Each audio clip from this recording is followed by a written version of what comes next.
normally people like to taste something new. So this type of the product we just mentioned in the mode of transportation, the marine, that to go to see the island which is already created in Dubai. So we will have they will take a photo from their side and will take especially for the tourists, they want to investigate about what is new in Dubai here.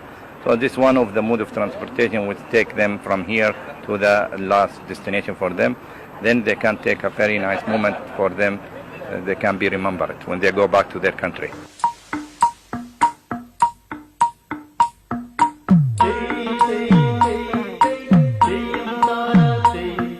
അപ്പോഴും അക്ഷമരായി കാത്തിരിക്കുകയായിരുന്നു രണ്ടാമത്തെ സംഘം. ആദ്യ boat station വിട്ട് നിമിഷങ്ങൾക്കകം രണ്ടാമത്തെ ബോട്ടെത്തി. കാത്തിരിപ്പിനൊടുവിൽ ഞങ്ങളും ബോട്ടിനകത്ത് കയറിപ്പറ്റി. ഈ സംഘത്തിലെ ഒട്ടേറെ മലയാളികൾക്കും കിട്ടി വിലപിടിച്ച സമ്മാനങ്ങൾ.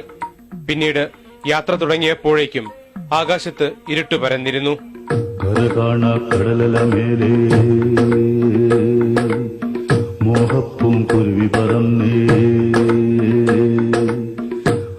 പൊന്നാണ്യം പോലെ ആകാശത്തമ്പിളി വന്നേ. കടലിന്റെ ഒരു ഇത് നന്നായി അറിയാൻ പറ്റുന്നത് ഈ ഇതിൽ കയറിയപ്പോഴാണ്. ദുബായിയുടെ ഭംഗി നമുക്ക് രാത്രി കാണാൻ പറ്റേണ്ട ഒരു പ്രത്യേക അനുഭവമാണ് അത്. നമ്മൾ ഇതിനു മുന്നേ മോളിൽ നിന്നുള്ള വ്യൂ കണ്ടിട്ടുള്ളത് ഫ്ലൈറ്റിൽ പോകുമ്പോഴാണ്. കടലിൽ നിന്നുകൊണ്ട് സെയിം ആംഗിളിൽ നിന്ന് ഒരു വ്യൂ കാണാൻ പറ്റി. യാത്ര വളരെ എൻജോയ് ചെയ്തു, വലിയ സന്തോഷമുണ്ട്. കടലിലൂടെ യാത്ര ആദ്യമായിട്ടുള്ള അനുഭവം തന്നെയാണ്. വളരെ എൻജോയ്മെന്റ് ചെയ്യാൻ കഴിയുന്നുണ്ട്.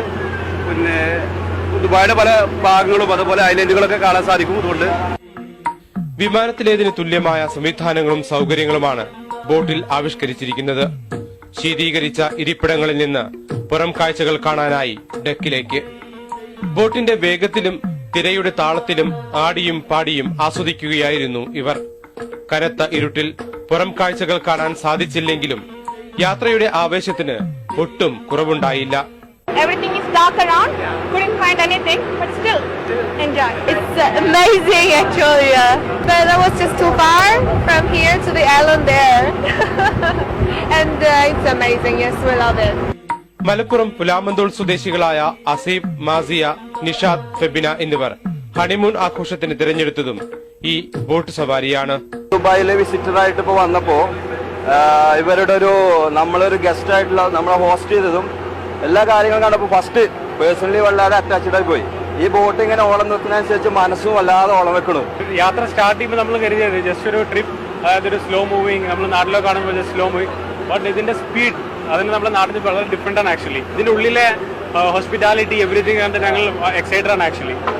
Very nicely managed everything. Arabian കടലിൽ രൂപപ്പെടുത്തിയ വേൾഡ് ഐലൻഡ് ആയിരുന്നു സവാരിയുടെ മുഖ്യ ആകർഷണം.